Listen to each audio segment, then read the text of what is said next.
Thank you. I'm Tim Duncan, and it's my pleasure to be your facilitator, moderator for the evening. And I invite you all on behalf of the City of Pacifica to this public information meeting. I do want to emphasize the word information. This is not a input meeting or asking for your various opinions of things we're going to be doing. This is information. So what this is really about is you get the opportunity to answer. I'll have all your questions answered about a project, and you get to be the person in the know. So importantly then, you can go out and tell your neighbors who aren't here tonight about what's going on and be the informed one as we move forward. So we are so pleased that you've joined us here for the purpose of this. So this is an informational meeting. We're going to be answering questions about the San Pedro Creek Bridge Replacement Project. Okay? So this is the San Pedro Creek Bridge Replacement and Creek Widening Project. You're going to hear a lot of information about what's going on with that, how it's going to take place, and what we're doing with that in the course of the evening. Before we get into the presentation, let me tell you a bit about what's going to take place. And also, first and foremost, allow me to introduce some people that are in the room. And I'm probably going to miss some people. And I can pretty much guarantee I'll massacre some names, but I'll go through this and see if you guys can help me out on this. I do believe we have a council member floating around. Mike, where did I? Oh, there he is. So we have Mike O'Neill in the back, a council member. Thank you, Mike, for being here tonight. I think that's the only council member we have here. Is that true? I think that's correct. We also have our city manager in the office tonight, Lori. Good to have you here tonight with us. If you haven't met your new city manager, take an opportunity to introduce us with Lori. She's a delightful person and very capable, and we're so pleased to have her with us. Then we have the people who are the players relative to this project. And when you look at this project, we have three people I'd like to introduce from Caltrans. That is Mohammed Suleiman. I got it pretty close, didn't I? I was pretty close. I knew it. That's you. Oh, that's okay. So, Mohammed Suleiman, he is the project manager for Caltrans on this. We have Charles Coos, and Charles is the resident engineer for Caltrans. We also have Gidget Navarro, who is the public information officer. So if you have additional questions from the Caltrans project perspective, they'll be glad to answer those questions as we move forward. Also in the audience, we have, I think I saw, there you are, Joe. We have Joe Hurley from the Transportation Authority. Thank you very much. And we'll tell you why we really like having Joe in the audience a little bit later, in case you're not clearing on that one. And then the, let's see, who have I missed? In terms of presenters for the night, the primary presenter is going to be Brandon, am I right? And in addition to Brandon, he has a couple of his crew around, which includes Richard Hopper, who is a traffic engineer, and Taylor Peterson, who's our environmental consultant. So, and then of course we have our Director of Public Works, Dan.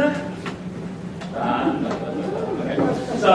So we have, so these are the people who will be helping to do things. So I'm Tim. I'll be trying to keep charge of bringing the cash as we go through it. Brandon will be doing the primary presentation with Dan. And then whoever needs to answer questions, we will do that. So here's how the evening is anticipated to work. We're so pleased that you're here. We're so pleased to be sharing information about this project. What we intend to do is give you some information first, and then invite you to ask questions. So in so doing that, here's what we'd like to have you do. Sit back, make sure you've got some goodies. You know, it's kind of like watching the movies, and we'll walk you through this. We'll share some background information and then give you what's going to happen in the actual construction, how that's going to work, as well as what is the schedule for this entire project as we go through it. Then we are going to entertain questions. And when we do, what I'd like to do, for the purpose of everybody hearing really well, is that if you haven't, we can take all the questions you want, but I want you to line up on a queue and use the microphone in the center. And if you would just give your name so that we know who's talking, and then ask your question. We'll figure out who answers it best for us, and we'll move on from there. Does that make some sense? Excellent. So let's, without further ado, get started. And we're going to share with you information about the project and get going, and some background information we can share by Dan. Good evening. Can everybody hear me? You can find.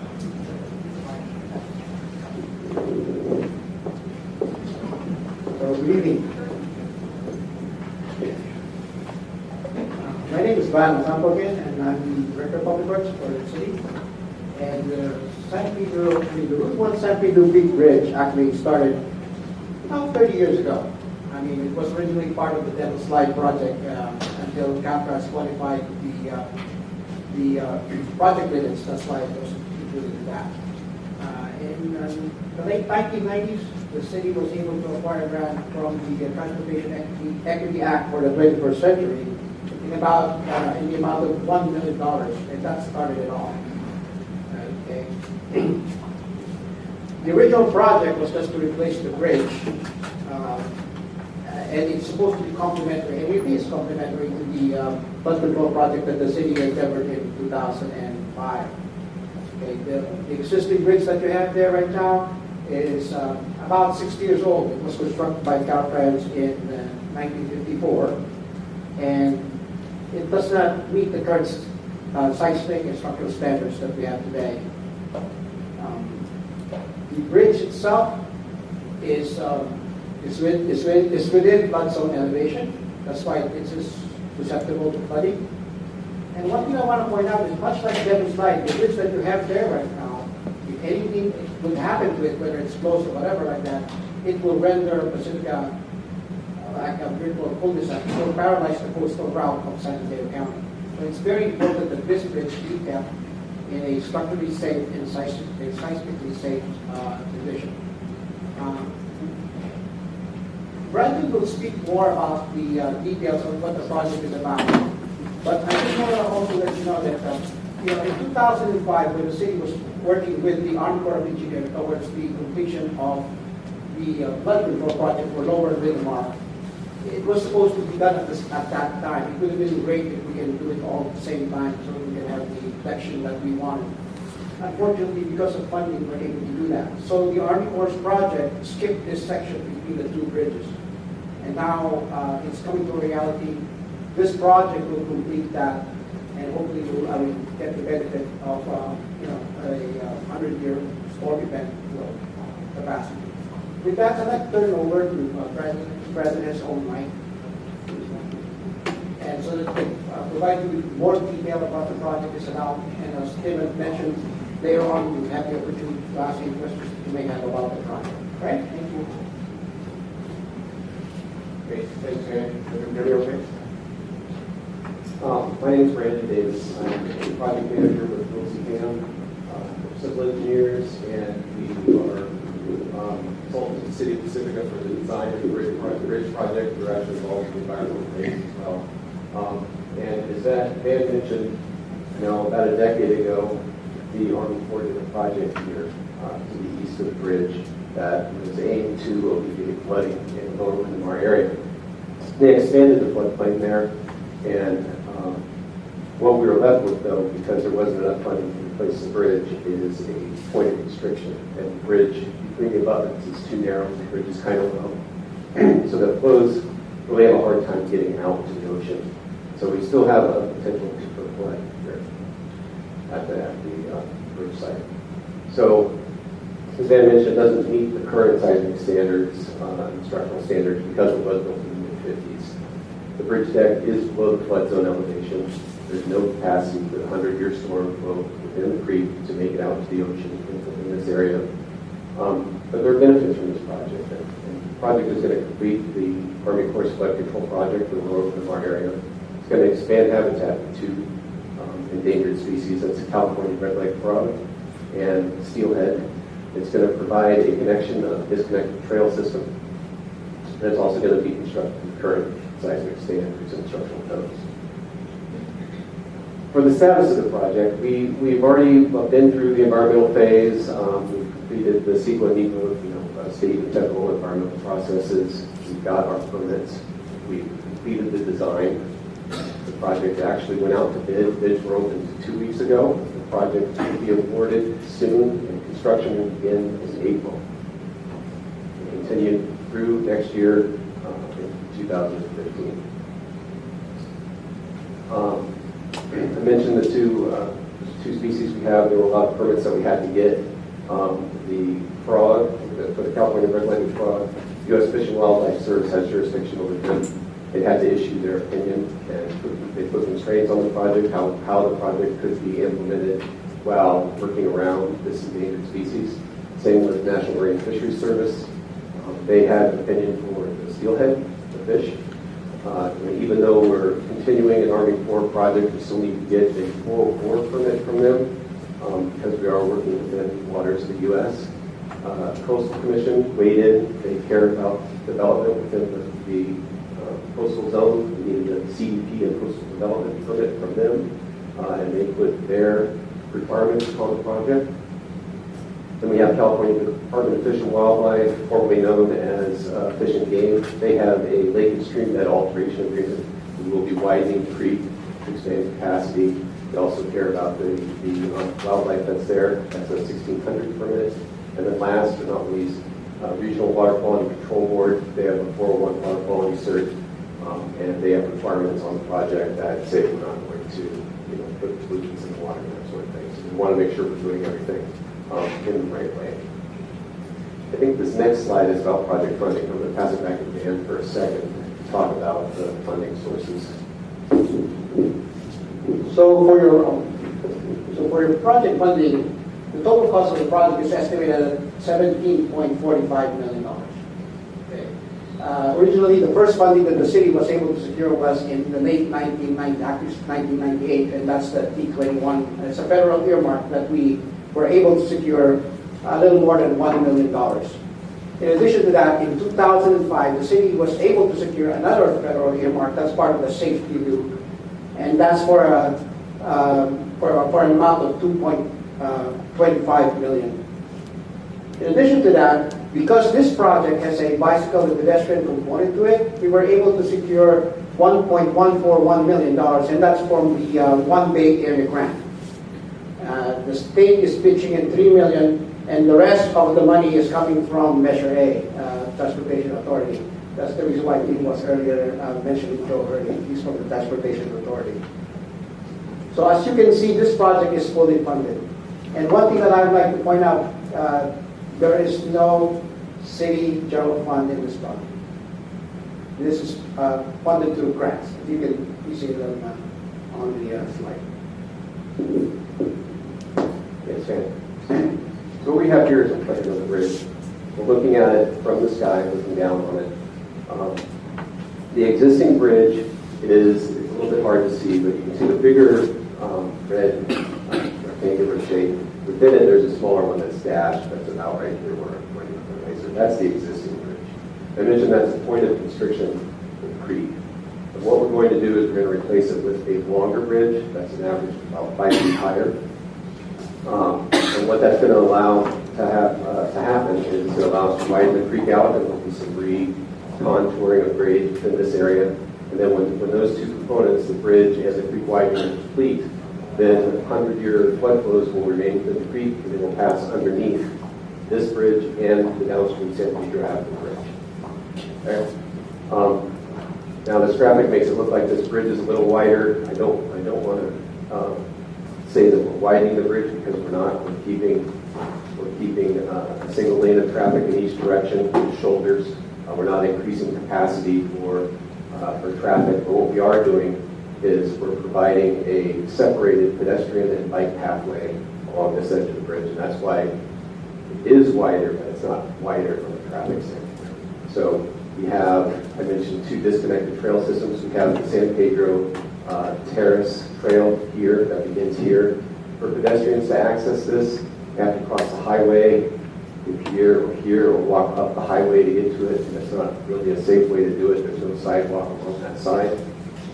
The other trail is the Pacific Estate Beach Trail up on the upper right.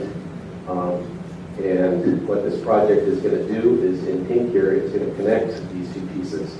So there will be a separated pedestrian path that runs from San Pedro Terrace Trail up to the bridge. It will be up on the bridge. There is a barrier between the traffic and the pedestrian bicycle facility. The barrier continues up to the intersection, as does the pathway along the shopping center, and then you can reach this intersection where you can safely cross by pushing the button and crossing with the signal.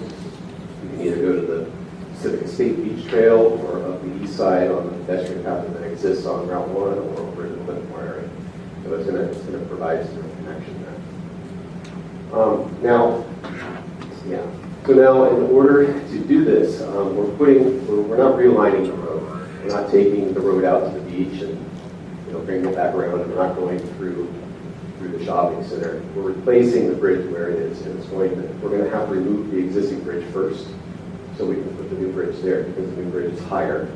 And we needed to figure out what we were going to do with traffic and how people move around this area during the time of construction. So we looked at several different scenarios for how detours could occur. The first one, full closure of State Route 1 south of Lindenmar Boulevard. We just take out the bridge and then nobody can go south. If you want to go to Half Moon Bay, you got to go out and around, back through, maybe to. Not really the best option. Then another option that we looked at, another scenario that we looked at is a split detour. And there's actually two flavors of split detour. The first being keeping northbound traffic on the existing bridge. We take the southbound traffic and we move it out to San Pedro Avenue, and the southbound traffic will go around the project, but the northbound traffic would stay on the existing bridge. We cut the bridge in half, demolish half, build half of the new bridge, move traffic onto the new bridge, demolish the other half, build the other half, and move all the traffic back. Okay? It's kind of a complicated way to do things, staging there that needs to happen. The second split detour option would be to place a temporary bridge in between the existing Route 1 bridge and the existing San Pedro Avenue bridge. That then has the benefit of allowing us just to take the whole bridge out at once and build a whole new bridge all at once. There's some significant time savings in doing that. The last scenario that I'd like to talk about is a full detour whereby all traffic north and south on Route 1 moves to San Pedro Avenue. We're actually going around the work area. And I'll show you what that looks like in just a minute. But we looked at each of these scenarios and we had some selection criteria.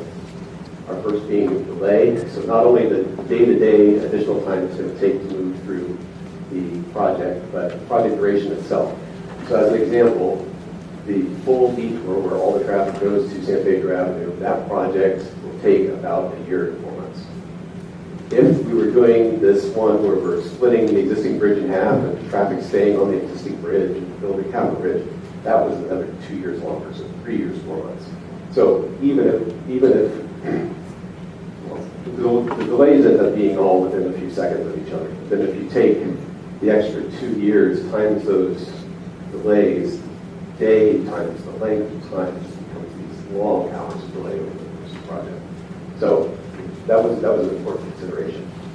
The next selection criteria is environmental impact. Now, all of the scenarios have environmental impacts.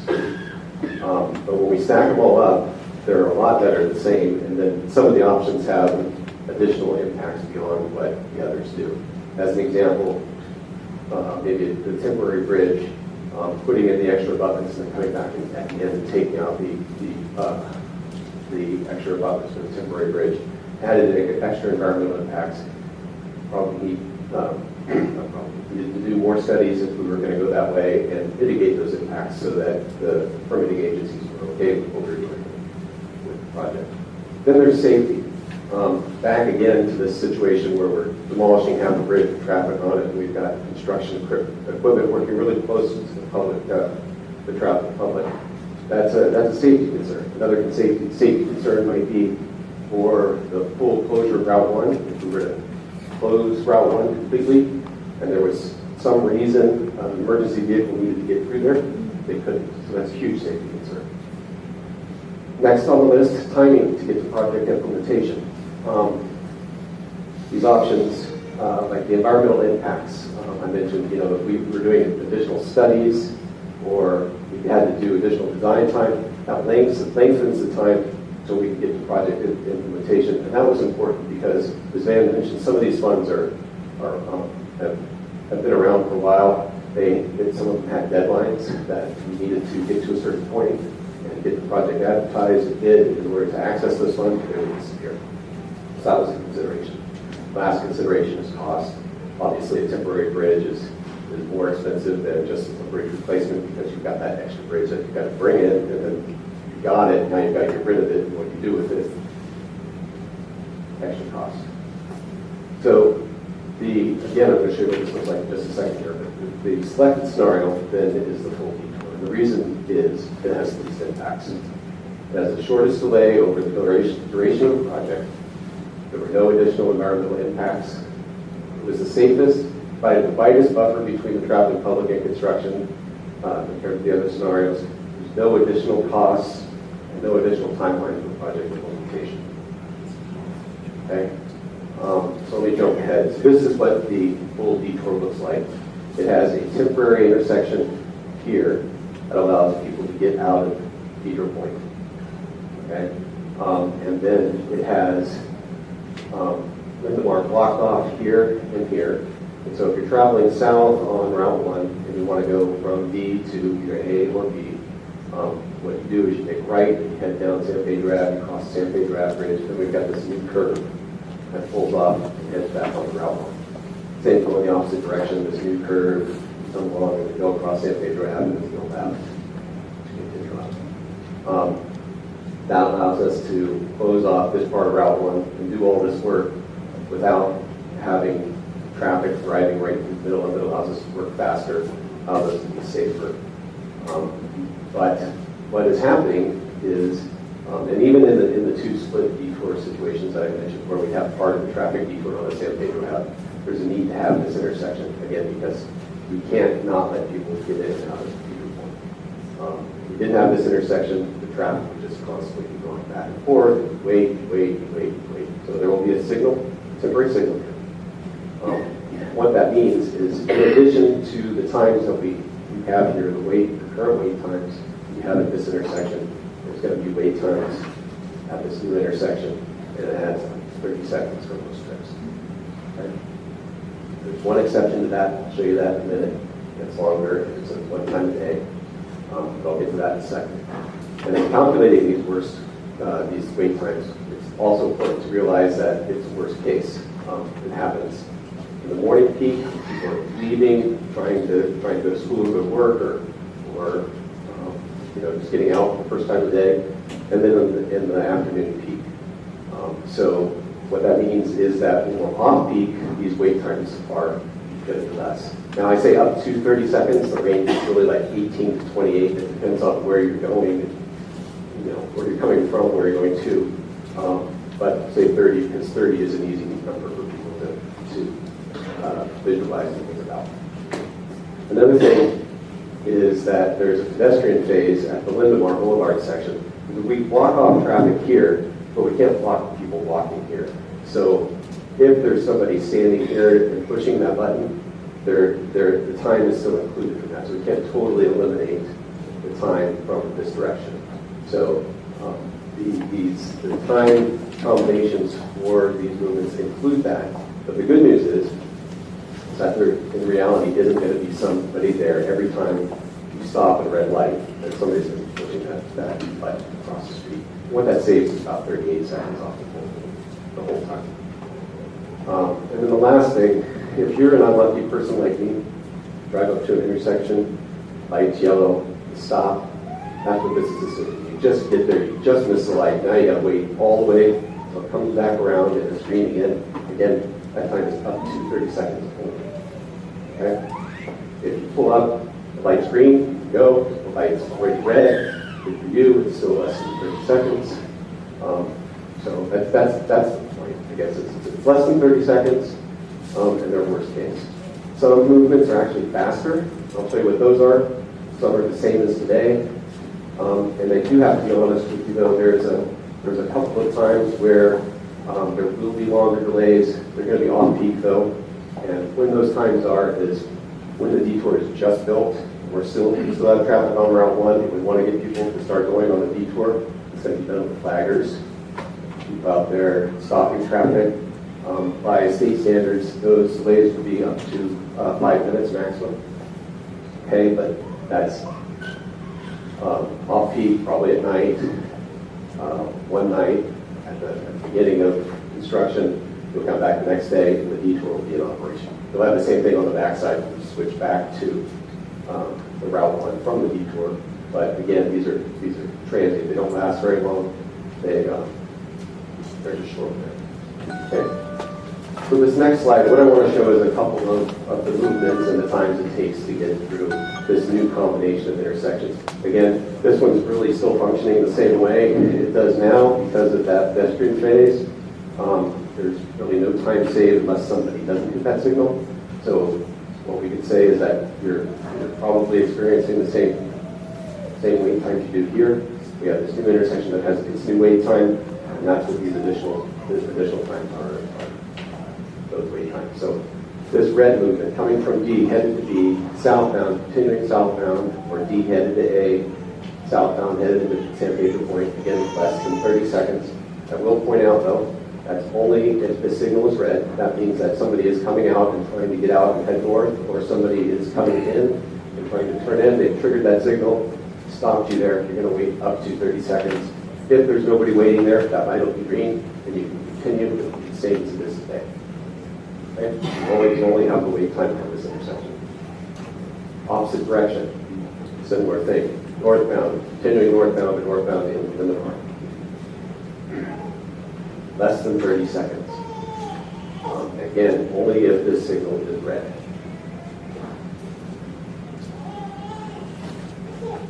Next slide. For people coming from the south, headed into Pedro Point,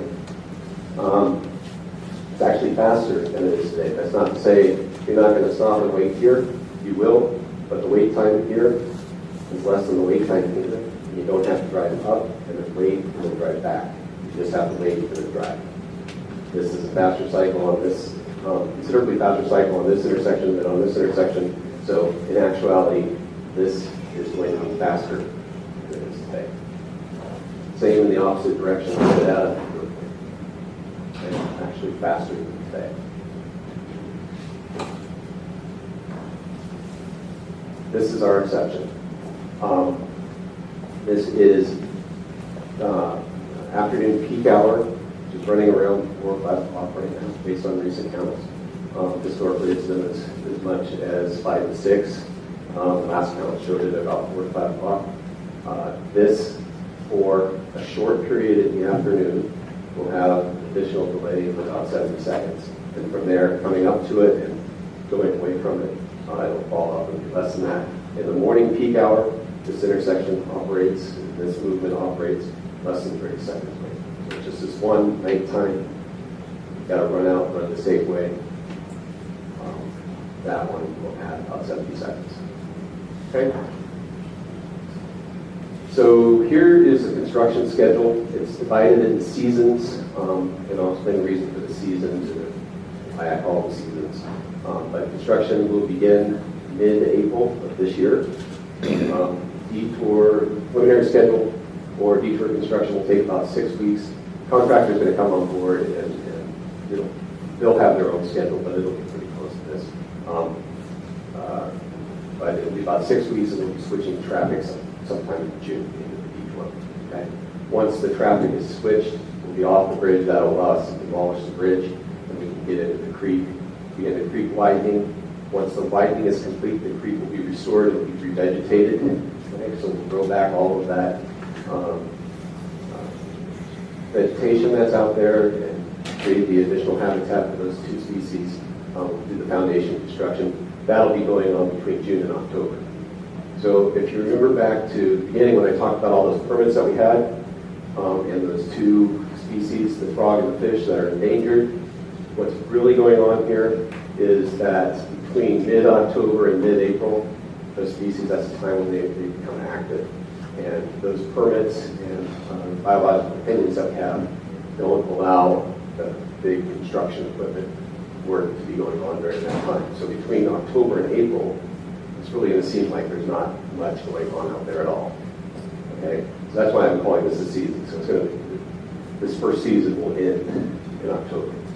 Okay, then we'll come back next year, mid-April, continue on the project, complete the bridge, we'll bring in the girders. The girders will go down, the topping slab will go on, we'll add the bridge rails, we'll build up the embankments and put the pavement down, do the striping, finish up the minor items around, switch traffic back to Route 1, probably October, and remove that detour, and then construction will be complete in 2015. Okay. All right, so in a minute here, I'm going to turn on, we only have one projector. In a minute, I'm going to turn on the simulations that Richard, your traffic consultant, put together. And what that is based on is recent traffic counts. It shows the detour configuration. It shows the cars pulling up to the intersection and queuing up and waiting for the signal. The signal's turning, and the cars driving through the intersection. It's going to be running at an accelerated pace because it's the peak hour. And we don't want to sit here for the full hour and watch it go over time. So it's going to be an accelerated animation that you can kind of get a sense of what's going on. So for more information, Caltrans currently there is no website, but when it's being created, it'll be in place for construction of the project. That's going to be a place for additional project information. There will be regular scheduled updates on that, or regular updates on that website.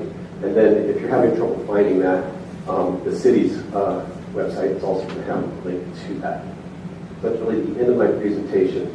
We'll go to questions in a minute for the way Tim described it. I'll get this set up to show the simulation. Thanks. Thanks, Brad. So actually, as they're setting up the simulation, which is kind of fun, just watch the little cars move around high speed. But we can start taking your questions. So if you have a question, once more for those of you who may have wandered in late, what I'd like to invite you to do is we have a microphone dead center. Come up, give your name, and ask your question. We'd love to hear it. We'll figure out who can answer it.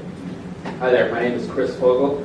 I have a question about the increased amount of traffic. I actually have two questions regarding the increased amount of traffic that will be on San Pedro Avenue. I was wondering what kind of traffic control there will be for vehicles entering and exiting both the shopping centers as well as the parking lot to the beach along that increased traffic area there. So we currently have about three driveways. Correct. So I did forget to mention, one of the things that happens here in the detour configuration is these two lanes here are both going to be allowed to be left for non-traffic. So the QC, I'm sorry, about these two lanes here. There's one, currently there's one that goes right, currently there's one that goes left, and currently one that goes through. Okay? They're going to be converted to two lanes, a through and a left, and a left. So these queues here, you'll see, if we only have one left turn, they back way up. But what actually happens is they don't go back as far because we have two lanes of it, and they don't stack up and start to block the driveways out there, I guess is the point. So there will be no changes to the existing driveway? So the existing driveway, these are going to be right in, right out here, okay? So that means when you come in, you can go right, and when you come out, you can go right, you can't go left. Okay? And Lastly, okay, go ahead. Lastly, related to the increased amount of traffic, will there be any, I imagine that's going to cause significant amount of wear and tear on San Pedro Avenue. Will there be anything to address that after the detour is taken away? Yes. The road will have to be left in the same condition that it's today. Thank you, Chris. Yes. Hi, I'm Joanne Gold. I'm a Pedro Point resident. Can you speak a little bit to any of the pedestrian routing during the construction phase? Okay, so currently we don't have any sidewalks up and down the route one.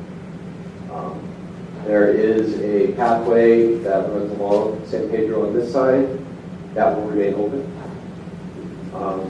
And otherwise there isn't one on this side.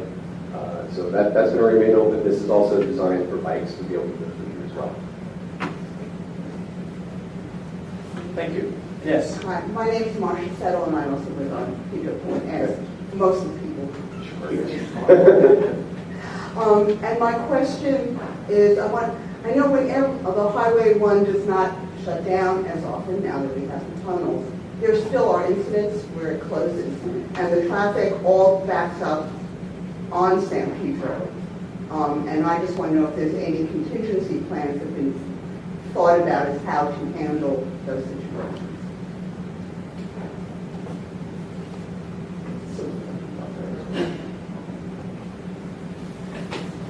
Anybody? From the silence, I'm kind of guessing the answer is no.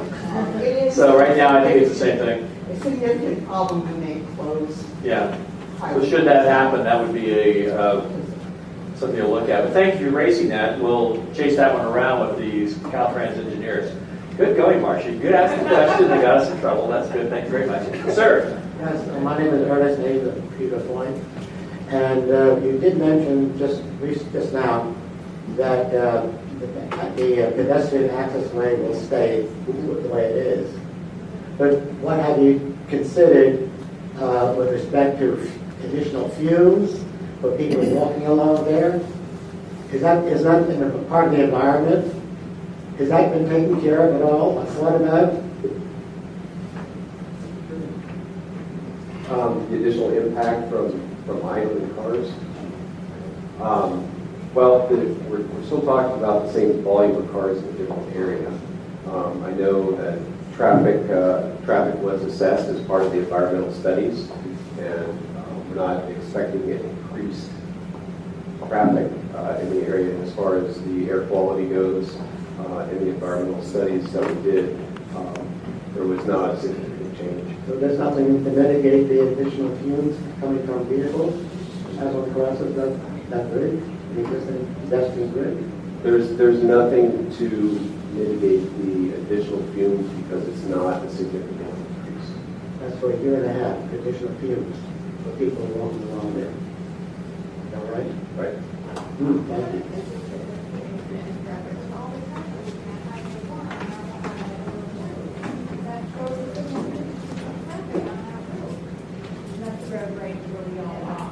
Yeah.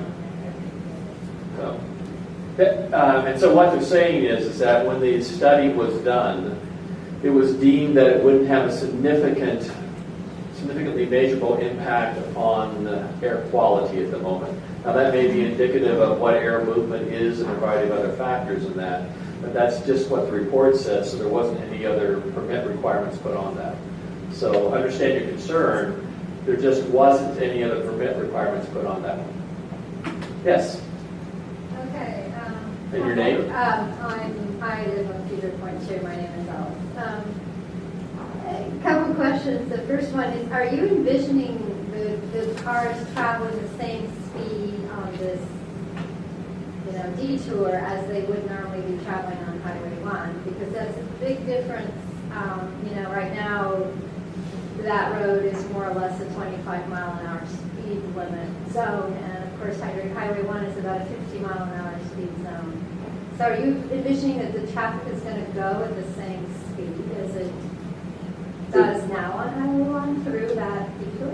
Good question. The speed for Highway 1 right now is about 45 is the sign speed. You're correct, it's 25 on San Pedro Avenue. The speed for the detour is 25. Oh, so the detour itself is going to be going 25? Correct. How are you going to enforce that? Yeah, that might So- be better. Because the speed limit may be 45 on Highway 1, but if you try driving 45 on Highway 1, you will get ran over. Indeed. Well, there is a lot of advanced signage, reader board signs, changeable message signs, and there is a cozy term.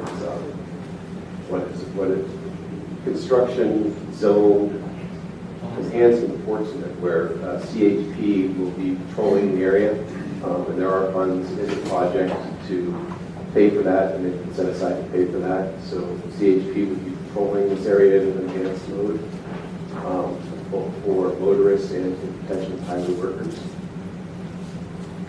Okay, so this question was, in my mind, related, Okay. which has to do with the pedestrian issues. So right now, the pedestrian walkway on the bridge is on the left-hand side if you're going down to, say, the shopping center. And then you have to cross cross San Pedro Avenue in order to get to the pedestrian crossover that crosses the highway, like to get to the mall, to the shopping center. This shop. Yeah, so the concern I have is that, although in theory these cars are going to be going 25 miles an hour, that, I would feel as somebody walks down there a lot more nervous about trying to cross you know, sort of like trying to cross Highway 1. You wouldn't do that without a crosswalk. So are you going to, right now, there is no, you know, if you stay on the left, so if you go over the bridge, you're on the left-hand side, and if you stay on that left-hand side, when you get down Highway 1, you can't cross, you know what I'm saying, because you have to cross on the other side. Right. Is there a way that you could maybe make the pedestrian crosswalk there on that side? On the north side? You know, just because I'm a bit concerned about, you know, Yeah. crossing that, you know, if it's no longer 25-mile-an-hour speed zone. Right, so the pedestrian route, In practice. the only formal pedestrian route is along this left edge that you're talking about. It comes down Right. to this intersection. You need to cross here and cross here. Exactly. That's the route. That they're going to. And it does not change, it does not put people on the side. It might be something you might want to look at, more pedestrians. This is already really, you know, pedestrians are given like, you know, 2 seconds to get off the curbway, basically, if you want to cross Highway 1 at all.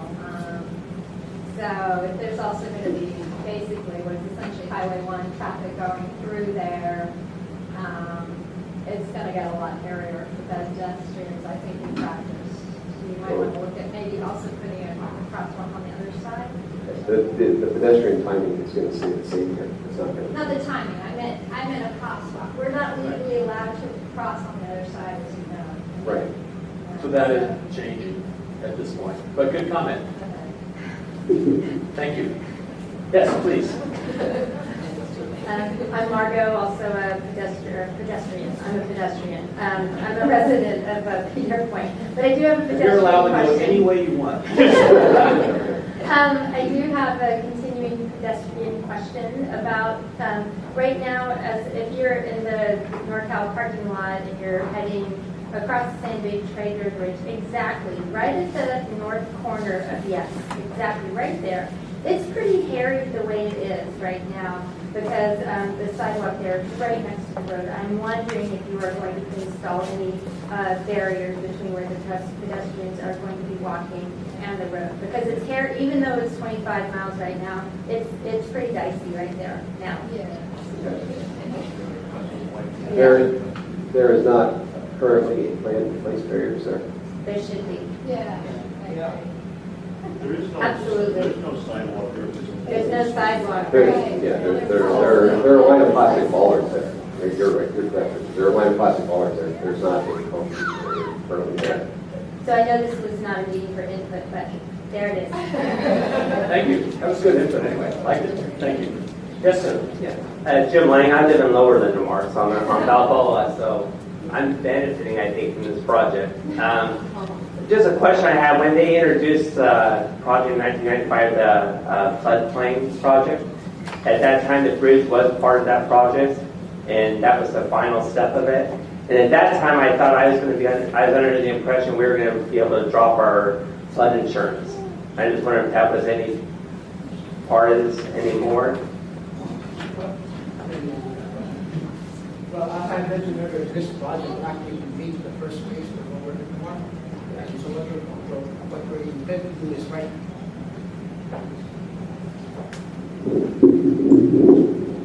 As I mentioned earlier, this project actually completes the first phase of the flood control project of Lower Lincoln.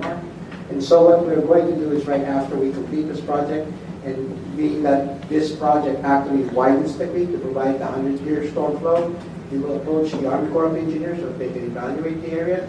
And because that's a federal agency, they'll contact FEMA so that we can see what can be done with regards to your insurance. Okay? But if I have one other thought. Yeah, but in addition to that, I just want to let people that are living in the flood zone communities, the city actually, because of what you call the community rating service of FEMA, the city of Pacifica qualifies for a 15% discount on flood insurance. So just want to let you know that if you're renewing your insurances for your homes, please mention that the city is at level 7, which is a 15% discount for that level of insurance.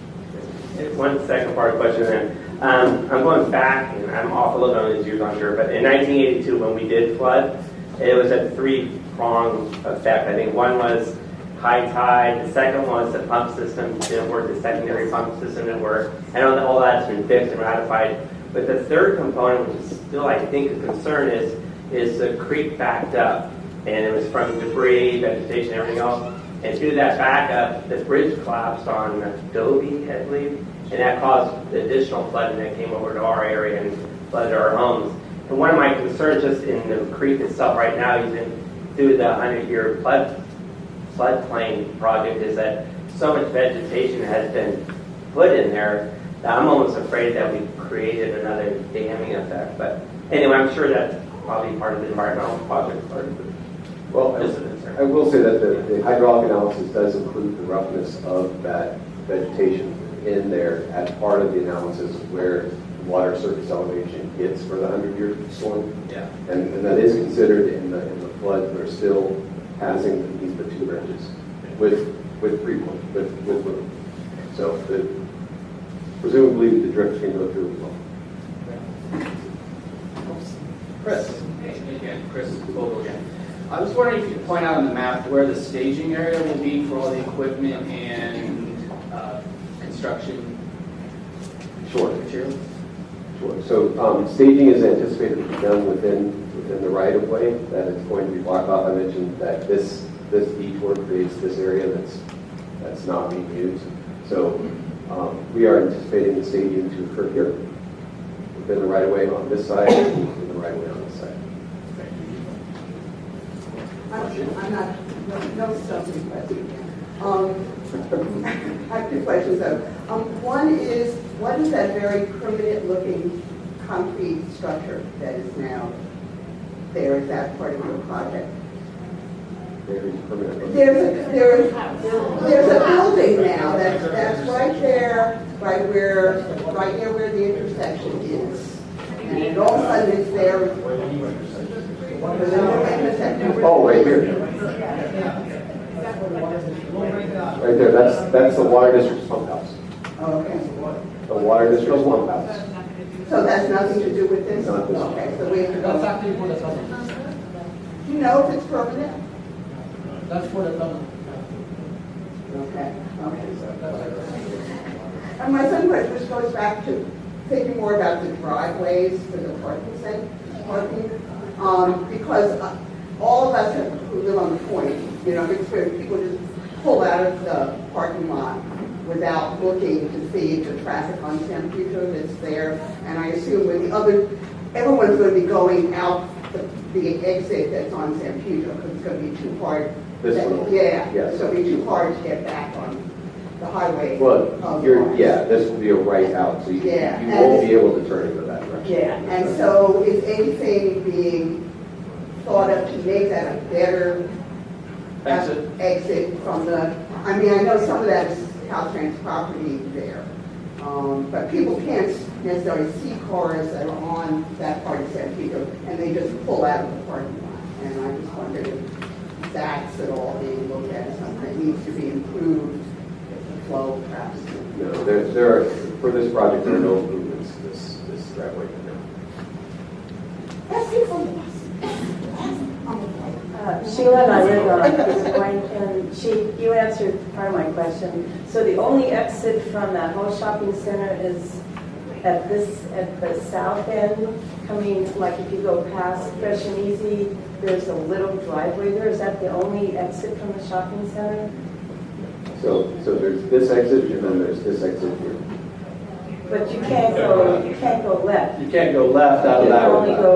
You can only go right. And that's because this traffic is coming in. You would be Yeah, waiting no. here for I ages. Yeah. get that part. Then I have two other things. One, so this road then is going to go in front of that water building that's just been built, or Which is- behind it? Which is here. The water building will be here. Or is here. It is already there. Yeah. So In relation to this, Yeah. its location will be right So there. it'll stay the same. And then the other thing is just, I've been over to Coyote Hills. It's a nature preserve over in the East Bay. And they've had a lot of trouble with cattails taking over the whole area. In fact, it was there was no water left. So I wondered if there's going to be some mitigation with the cattails that are there, because they've really prolificated. And is somebody going to maintain it if this is going to be the opening of the widening of the creek? So in this case, because of the endangered species, You speak in the mic, please?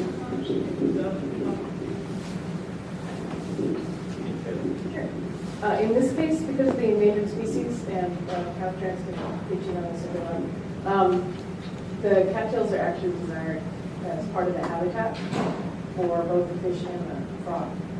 But they do eventually take over. So is there any way, is there any way to control them at some level?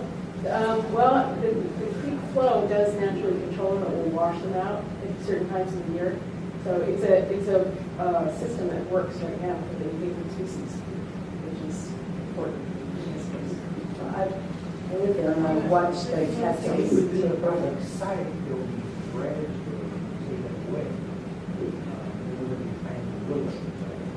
Yeah, we're planting some wetland plants too. But they are going to be removed as part of the creek project, and then we'll be restoring vegetation. And they'll let us know that. Yes. Hi, Sam Casillas. I'm a resident of San Pedro Creek.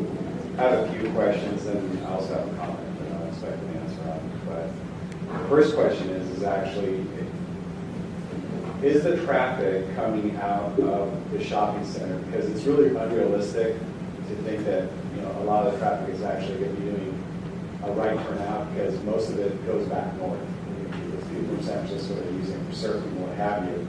So was the traffic that's going to be especially building up there on the weekends and people going out where you have the Pedro Ave, basically the little V there, you're going to get a backup there of people then trying to go north. And that parking lot on the weekends can get 200 cars in it, and then throw on top of that the millions of people that drive right through our town to get to Half Moon Bay. Gets backed up on any given Sunday weekend all the way to Valamar. So was it the 200 cars that are there consistently taking into consideration for the traffic timing? So traffic counts were conducted, they've been going on for 10 years or so in the area, various times of the day, various days of the week. And what this represents is the worst case, what this represents here. Or was there a study done specifically for the cars coming in and out of the parking lot? I'm going to say no, because you guys didn't do that. So it's something that needs to be considered, because that's going to add substantial time.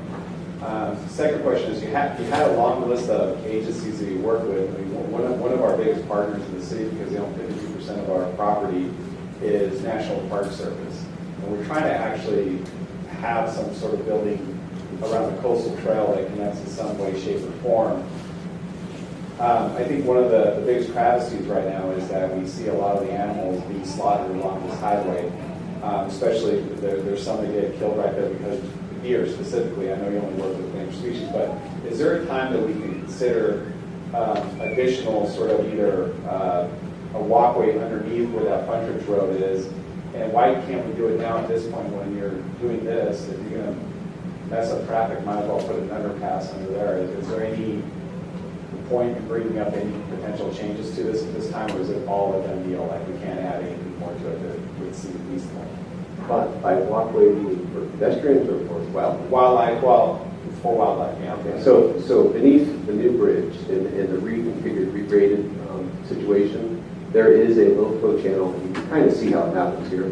There's a low flow channel that'll wind in here, and then there is a floodplain that's elevated above that. So when there's not big flows, there is a place that's firmer ground that can be walked upon. And that happens on both sides of this area in the regraded street. So deer would be able to cross, and does deer go to the beach? Yeah, deer can walk. And then the third is just that this is a comment that we were all actually surprised that this project was even happening, and all of a sudden we got a note in the mail saying, hey, come and listen to this. So there seems to be a consistent theme from Caltrans and the city as well, that there's really poor communication as to when these projects come, because I'm sure all my neighbors would have loved to have commented on this project, and I doubt you got many comments from us, and we try to stay on top of this quite a bit. We have a community association. The fact is this, for most of us, including myself, this is one of the first times that we've even heard this project exists. We were all shocked that something was even coming. So in the future, especially with the debacle that's going to be occurring that you guys are trying to get run through for Highway 1 and the Calera Park widening, we need better communication on those. And this was just done poorly as well. I mean, I'm really happy that you guys did this information session, but it seems like it's a little too late for us as well. Thanks, Sam. Yes, sir. Yeah, hi, I'm Danny Estrella, I'm a resident of Pedro Point, and I want to follow up on what Marcia said and what Sam said, because I don't know if you have, if it's registered that the exit from the Fresh and Easy parking lot there, yes, there's it's going to be a lot more traffic, and your studies were over the last 10 years, but the last 2 years, the traffic flow in there has changed dramatically with the installation of the Fresh and Easy and the influx of the surfing population there and the opening of the other businesses there. There's a lot of traffic. So you really need to take a look at this closely, because there's a significant safety hazard with exiting from that parking lot and turning left. As it is today, even without the enhanced traffic that's coming through there, it's a blind corner. From the area you're looking there, you see a brown corner there. If you go down there and stand there at street level, there's a lot of vegetation there that blocks visibility to see what the traffic is coming around from the north heading in the south direction. You add more traffic flow there coming onto San Pedro Road. You add more traffic coming out of the Fresh and Easy parking lot. You're increasing the risk of collisions. And you had your 10 years of reviewing it, but you need to take a look at the last 2 years of what's going on today. The city should listen to this too, because I'm making a statement here that it's a safety hazard. Anybody who's going to get in an accident is going to refer to my comments tonight. That you were warned. My second comment is there's been a lot of cutting back of the trees there in the creek the last couple of weeks. Can you talk about why that was done? Sure. So the reason the trees were removed in that area is that is the area that is going to be regraded with the project. That's where the creek widening is going to occur. And it was a bird nesting deterrent, so before the birds started to come back and make nests, to get the trees that they could make nests in out of the way, so that project could proceed, and we weren't waiting for fledgling birds to leave the nest for the project. So the trees were removed before the birds came back, so that we could encourage them to go to other locations rather than right in the middle of the project where it would be in the way or potentially be harmed. Okay, thank you. Sure. Thank you. Sir. Hi, my name is John Harmon, and I'm a Pedro Point resident. I have a question about that green space that's in between the two highways. So you're going to be using that during construction. Do you have a plan for landscaping that area after you're finished with construction? Those areas become part of the mitigation for stormwater runoff, and they are going to receive stormwater from the roadways, the two roadways together, and it's supposed to, it's designed to remove pollutants before they get to the creek. Those are going to be vegetated bioswales. So they're not. But it's high ground now. Are you going to dig it out? Oh, yeah. So let me explain a little bit. So this bridge is coming up an average of about 5 feet.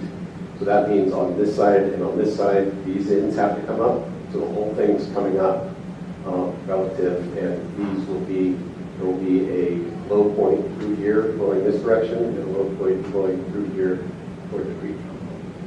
And they become vegetated swales. It's a natural native revegetation. It's not, ice plant or something, some fancy plants going in there. Something landscape. Do you have drawings of that? Sure. Okay. beginning, you mentioned that you had alternative routes. There was one alternative to having longer traffic on roadway. Sure. And but I wasn't convinced to understand. I didn't understand why those alternates were rejected.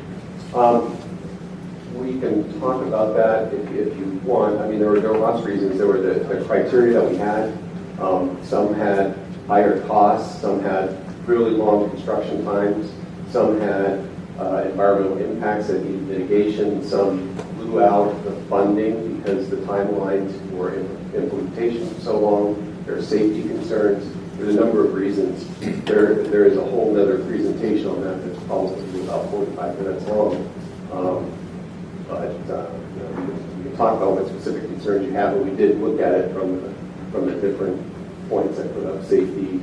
Well, I think you've heard about our own safety concerns about what's going to happen. Sure. I don't know about the other safety concerns. What were the other Okay, safety concerns? so for example, one of the options was to just sever traffic here and not let traffic go down south. And we can go back to the other slide here, the other presentation. Yep.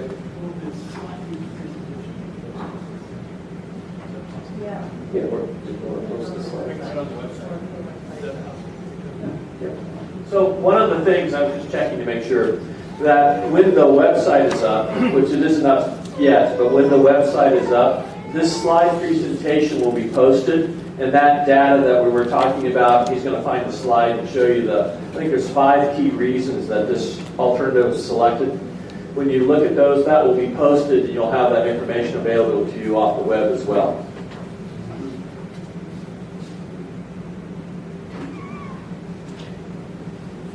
So this was the criteria that we had for selection. It was delay, project duration, environmental impacts, safety, timing for the project implementation, and cost. This selected alternative had the least impacts on all of those compared to the other ones. So it was the shortest delay over the duration of the project. There were no additional environmental impacts. There are environmental impacts, but some of the other options had significantly more impacts that need to be mitigated. It's the safest. It provides the widest buffer between the traveling public and construction. No additional costs, and there's no additional timeline for project implementation. And that was important because of funding deadlines. Hi, my name's Matt. I live on the point. Sam's hit on a few points here, but the word boondoggle came out, and I think that's really the way this thing is playing out. Because if this was a 10-year plan, you haven't taken anything into consideration in the last 2 to 3 years. That parking lot at Fresh and Easy, when I drove here tonight, we drove down that frontage road to get here, heading north, and there was 20 cars going down Coast Highway 1. There was 8 cars and 10 cars going north on our frontage road. The shopping center was completely full. Every parking place was taken. What do they call those little shopping centers? Like a strip mall. A strip mall, yeah. It's gotten really popular. There's a lot of nice little restaurants there now, and it's really gotten heavy use. This is not going to be functionally possible to run the traffic from north and south and have us be able to get on off the point. I don't care how good tell me these stop signs are. It's a mess now. When you got people coming from Lindelof, they cross the highway at the stop sign. There's no place to walk but right out in the middle of the road in front of us. When we're going down that road, there's 4 or 5 kids at a time. I mean, you've got to really watch your P's and Q's on that road. And I don't physically or mentally see how this is going to work for you guys. For us, we don't have any choice. We live there, you know. But I think there should have been a lot more input. Like Sam said, we knew nothing until I got that thing in the mail. This guy walks there every day for the last 10 years. 4 times a day, you know, and all the ladies that walk off the point, they're always walking the safe way back and forth all day long. It's a very dangerous situation. And, you know, I think we should maybe put a little input or thought into this or something. It's just, you just shove it down our faces, and we're not ready for that. We're sort of like a progressive community right there. We're survivors, you know, and the population that's using all the trails and the fields and the walking and the dog and the people has increased hundreds of percentage in the last 5 years alone. They built that new playground at Pedro Point. There's 100 people a day that walk from that parking lot through the field behind my house to that playground for kids and the dog. And it's just, it's nothing the way you're describing it. I mean, you're describing from an educational point of view how it's supposed to work on the highways, but I cannot see it functioning very, very practical for any of us. I mean, we're going to have a very hard time dealing with it, you know. And like now, we can come out of Fresh and Easy and we can go left and go down this frontage road. But now you're telling me we can't go left, we have to go right. Well, there's one little driveway, and like Mr. Danny said, there is no vision, it's a blind turn. And there's so many people that come out of Fresh and Easy that drive about 2 miles an hour, which you have to do. It's a constant, you know, and that is our access to our houses. Through that parking lot, back behind the Brand at the beach, we have a private road through there for Barrage and Newsy and myself, and on the weekends you can't get through there. You know, people are parking in the hardware store parking lot with their families and taking all their beach stuff and going down to the beach. Now I noticed that they just planted to put posters up in the shopping center that says no beach parking. Come on. Good luck, right? Good luck, yeah. Right. Thank you for your comment. Tony Seraphin, I live on Pedro Point. I was wondering if you could go over the rationale for the project plan and schedule. Because at some point you're going to demolish the bridge and widen the creek and then do nothing because of the environmental impact. But why couldn't you demolish the bridge and build the bridge so that we wouldn't be having this beach work for 7 months when no work is being completed? Can you explain that a little bit? Sure. So the reason for the 2 seasons, again, is work restriction. When the bridge is demolished is when then we can get into the creek and have to leave the creek through the creek widening. We also have to drive the foundations in. Once those foundations in, we're going to be also building up at the same time the approaches on either side. Those approaches, once they're built, the ground around the bridge isn't really that great. Right along the creek, it's got a lot of water in it. It's got settled for a number of days. And again, we're trying to fit our work within this window of June to October within the creek.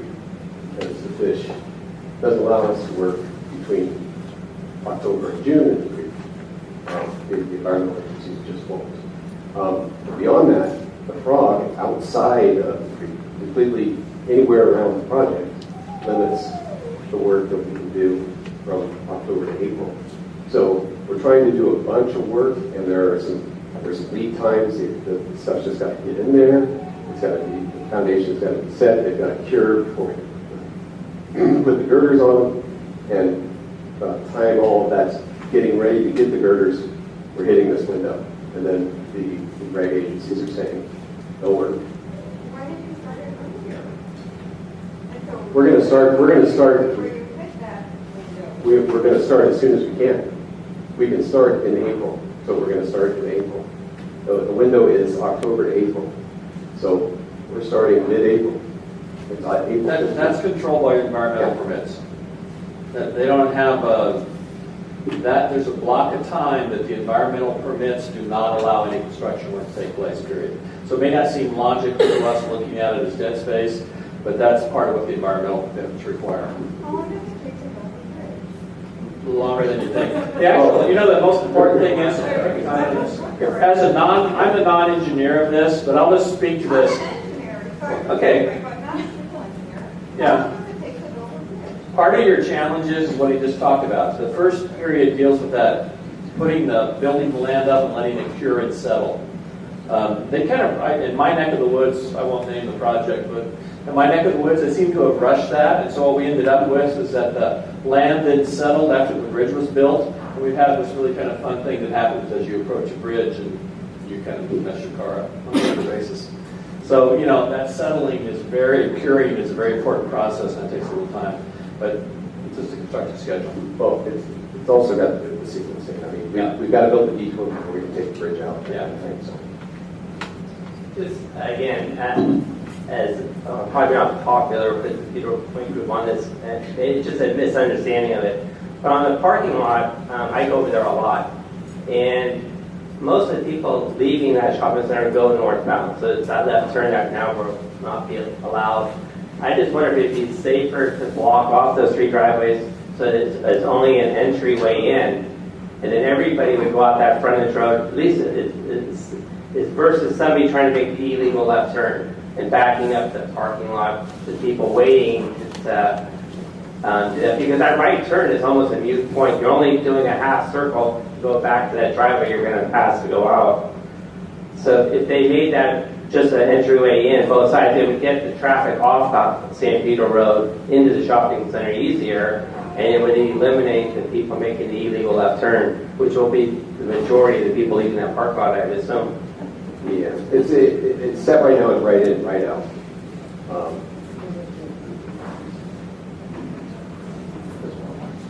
Okay.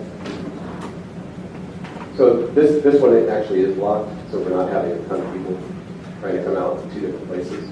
This one's right in, right out, and this one is in and out. I think the city should have said that they probably take a look at the vegetation and get it pulled back so that it improves site distances there. Good evening. Dan Haggerty, El Granada. I have 3 questions. One, for the traffic going southbound and then they'll now let's make that right turn.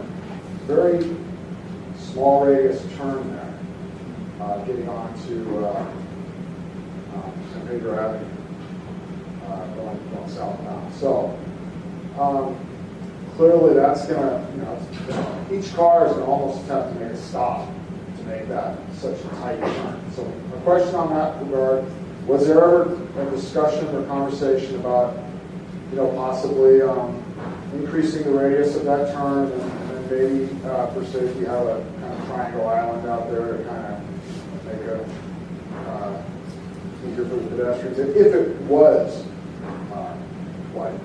Yeah, so pedestrians don't cross this way, they do cross this way. In the detour configuration, the right turn lane is actually pulled out of the pocket, so we have increased the radius, actually, because we pulled it away from the curb. And so you can now make a right turn from the lane that used to be the through lane. So you've got more room to make that turn. And then it's just striping and you're striping. Was that the limit of the discussion? I mean, I would imagine it was discussed somewhere at some level to make it easier to make that turn, because you're going to have a lot of cars.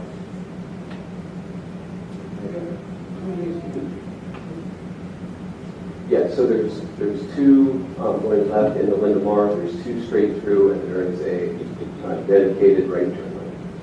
Okay. 1 lane is going to be able to make that right turn. Nobody's going to be able to go through. There are going to be 2 lefts still. That's not changing. So we've got all this extra space here. We're not going to move the curb. We're going to pull the traffic away from the curb, creating a larger radius there. This is all just going to be striped, so people can drive within there, without worrying about hitting the curb or that. They've in effect got more room because it's pulled away. Okay, not so tight. Yeah, I got it. Okay. You had another question? Yes. So, there was a discussion earlier about the possible tunnel for, I guess, for animals, but since we're here talking about it, was there ever discussion about kind of a simple tunnel for safety for people crossing Highway 1 there, now that the traffic's going to be down, And I'm talking about a simple, a few steps down, get underneath, don't have to worry about any car, you don't have to worry about dogs, and then pop up on the other side. And then have it available for both underground crossing and above ground crossing in case you're in a wheelchair or something. Right. So there is a new pedestrian walkway that's going to run up along on this side, separated and protected from the roadway. So when it's adjacent to the roadway, there's a barrier. It doesn't go under the bridge, it goes over the top of the bridge and directs people up to this intersection. There's no sidewalk on this side here, and there's no plan in this project for the sidewalk on this side. So a connection underneath doesn't really need it. I'm talking more than on Boulevard. Here? Yeah. To go underneath? Yeah, because that would be 100% guaranteed, no one would get hit. Yeah, it may not. Yeah, it would be Year round. It would be They have to consistently close it. full of water. Yeah. Well, they have pumps. I mean, it doesn't rain every month of the year. So, at this point, the answer to your question is no, it's not a consideration at this point of the project, but a good idea to answer your question. Okay. And your third question, did you have another one? Yeah, and just that configuration with the traffic going, your other slide. Is there any way you can slow that down to real time? 'Cause, I mean, it does look, gives the image that Like flying up. it gives the image the impression that there's going to be no problem. It's going to be everything steady flow. But I got this feeling that it's not going to really It's a construction zone. turn out that way. Yeah. Well, it's an unpredictable flow of traffic. Right. And, you know, everybody's off work, they have their hard day at work, and they got to make sure they get the groceries and pick up the bread. You get home, pick up the kids, and, you know, at that time of the day, people kind of really want, you know, want things to go smoothly, at least best as possible. They know that there was a lot of effort taken. Right. So that analysis is just sped up because it's kind of really boring to watch it at slow speed. But the reality is, it is the best analysis on traffic flow. That's the basic standards that the traffic consultants use when they plot those things out and figure out what timings they need for lights and all that kind of stuff. So, but as Brandon said, there will be delays. The question is, how long are those delays?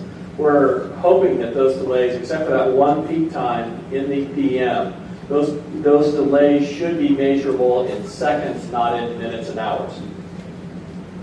Let's see how it works. Let's see, huh? Yeah. But, you know, like any project, you see how it works. It has a plan. We'll see how the plan works. Right? Please. Hi, Durango. So I'm listening to all of my neighbors and a lot of the questions, and they seem to be less about the traffic and construction and more about quality of life, the pedestrian walkways, where people are going to ride their bikes, how they're going to get across. And so I guess my question is, did we miss something? Was there an opportunity where we would have had the chance to bring these to light before all these decisions were made and decided upon? And you know, where was the public input? Not that we have a problem with the bridge, the widening, and we certainly don't want to flood, but all of these other considerations, especially, you know, as Matt was pointing out, things have changed so much in the last few years. But the volume of people who are really embracing the recreational capacities of the Page Point community and the whole Linmar area, that's essential to why we live here. And those are all a sidebar to a Caltrans question. Obviously, that's nothing to do with highway and cars, but it has everything to do with why we live in Pacifica. So my question is, maybe it's to city council, to city planners, to somebody else, did we miss an opportunity? This was the first time I think most of us heard that this was going on. And we would have loved to bring this up before everything was too late. Did we miss something? So, does somebody have an answer to that? There's always, I believe there's no process, and part of the permitting process requires public hearings. I don't, you know, that's what I kind of know, but so there at some point there was a public hearing. Now I can't tell you when that was. Can somebody say what? David.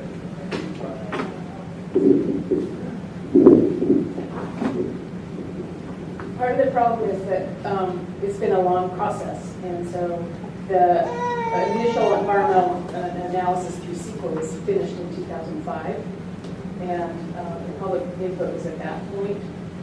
There have been some notices posted.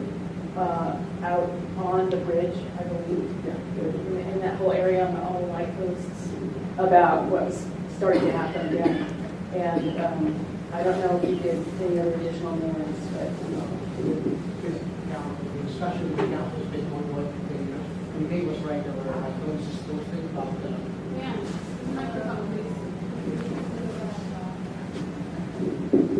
Yeah, what Dave was saying is right. In 2005, there was a public comment period, and then also when the permit was being considered by the Coastal Commission, there were also notices that were posted in the area about that.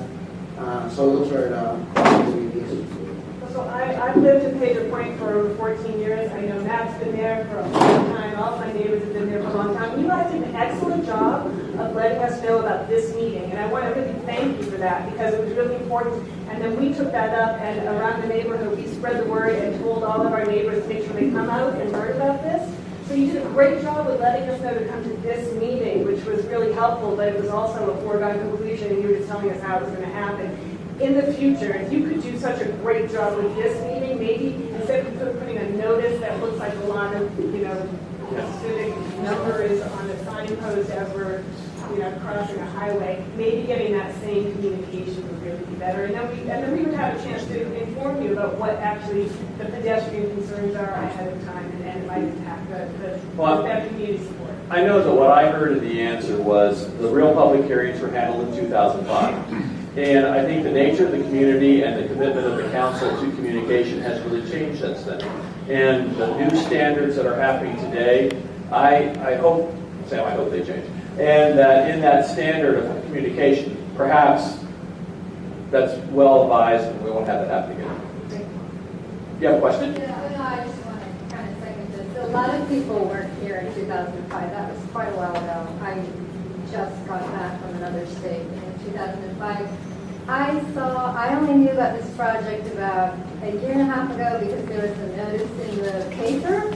And I went by the engineering department and I asked to see what kind of environmental, reports or whatever were available at the engineering office. And I was told, oh, it's not going to happen for a long time, so therefore there's nothing you can look at and so forth. You need to, do what you did for this meeting, but like about a year ago or whenever, send something to people's mail, especially for Pedro Point people, because obviously we're the most affected. Everyone in Pedro Point should have gotten a mailing maybe 6 months ago, certainly before you started cutting down trees from the creek. That was a big concern for a lot of people, and we just suddenly saw all the trees are gone from the creek on the left-hand side. So you really dropped the ball with informing people ahead of time. Thank you for the comment. Now, do I have additional questions, or do we have? Okay, go. I have a question about Good. the traffic and the congestion. Yeah. Because I am concerned about that. And I was wondering if, once this starts happening and the construction is underway and we have the detour, if the way you envisioned it isn't really working, if it's worse than that, worse than a 30-second delay, will there be plans to try to improve that and change it? Or will we have to live with that? Ma'am, actually, that's one of the things that I would raise with Caltrans, and the commitment that I have with Caltrans is that the time of that temporary signal, let me point that out to the ma'am, okay? The timing of this temporary signal, they are going to adjust it as the construction goes on, they will constantly monitor this one, and they'll make the adjustment for this particular light here. Okay. One thing that Brandon pointed out is that, you may have the 30-second delay here, but because there are two lanes now, that can make this left turn here, there's actually an opportunity to make up for that 30-second delay. That's why what he described earlier was the worst case scenario, and that is, if both of them are on stop. And in addition to that, with regards to the information about the project, as was pointed out by both Brandon and Tim, Caltrans will set up their website, which will provide you with the regular updates on this project. And we will also put a link on the city's website so it'll be easier for you to navigate that and reach that point. Okay? I have just one question. My name is Diane Jefferson. I also live on Point. Do you have any plans to now evaluate the flow of traffic and the time required, and then say 3 months after the detour, re-evaluate to see what kind of impact it has made on the traffic, and at that point, based on that evaluation, take some other action if at all possible? The commitment that Dan spoke to, and I think the only thing that is in the plan right now is an operational plan. So within the operational plan, when the standards that they've talked about here are being exceeded inappropriately, then they will make some adjustments with that. However, the adjustments are within the system as it's designed. Predominantly, that would be adjustments to the timing of lights, not a rerouting. The rerouting would be a major construction add-on cost and would be prohibitive at that point. And I think more importantly, it's scheduled. It would add on, which would just cause a ripple effect of this. And suddenly something that's going to impact you for a couple of years would go for 3 years or longer, that kind of thing. We'd kind of like to limit that time impact on you as well. Yes? Yeah, the lot of theme here is the communication here, the presentation is, this is the plan, this is what we're going to do, and this is what you have to live with. We are asking also about better communication in the future with the city, with Caltrans, as the projects are developing. On this particular project, we're talking about impacts that are going to be happening as the project begins.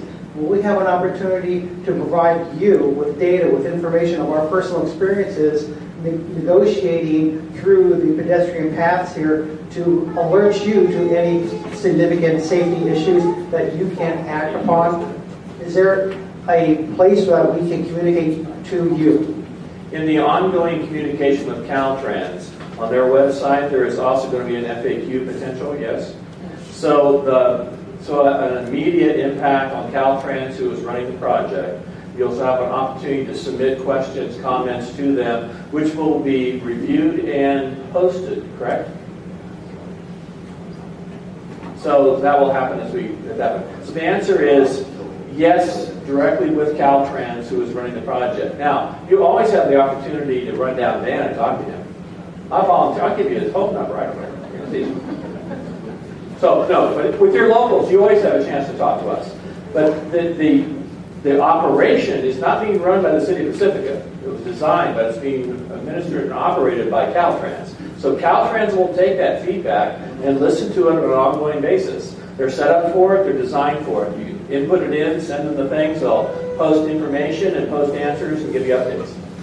Okay, so the Pedro Point community is is a close-knit community. We have excellent communication facilities here, and we are able to collect information from you. And also, I'm asking that we can receive responses to our questions so that we can filter your answers back to our community, so we can maintain a two-way communication here. Sure. Can we agree to that? Yeah. And who is the contact person now? I introduced her earlier. This is Bridget. Okay. Great. Gidget, sorry. Thank you. Gidget, sorry. I do that too. Why did I do that to you? I don't know. Sorry. This is Gidget. She is the Public Information Officer for Caltrans. Okay, thank you. And she will be available for those of you who talk to her right now. Any other questions?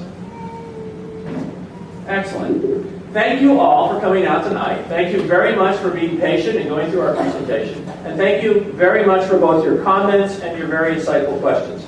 All very useful. We appreciate it very much. Thank you for your time. Good night now.